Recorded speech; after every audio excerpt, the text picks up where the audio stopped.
Phoenix Arizonans appear poised to enshrine abortion protections in their state constitution.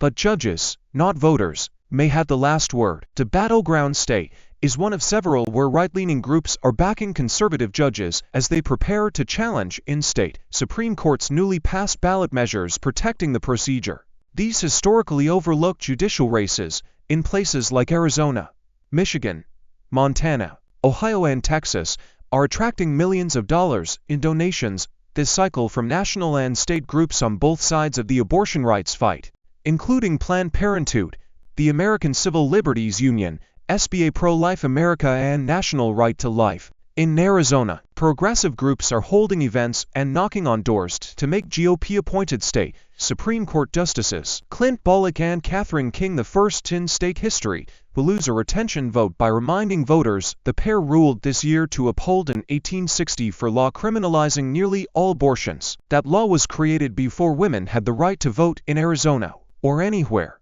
They literally made a law without us, about us, said Jody Liggett, the founder of Arizona Center for Women's Advancement who has worked for both Republican and Democratic state officials. People need to understand that their vote on judicial retention is absolutely just as important as their vote on the abortion rights ballot measure. We can't have a runaway judiciary. Both sides of the abortion debate acknowledge that for all the top-of-the-ticket rhetoric about what former President Donald Trump or Vice President Kamala Harris would do if elected, state high court justices are likely to have a far more direct role in shaping access to the procedure.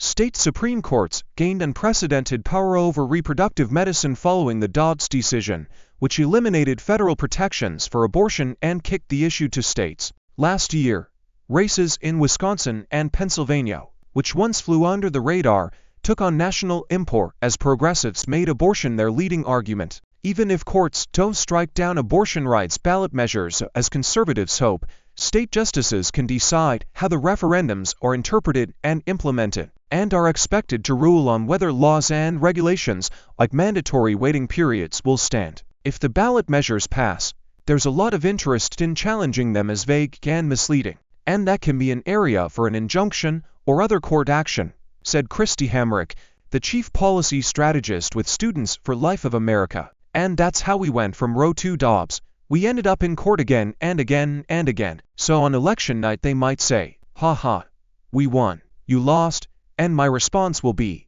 we'll see.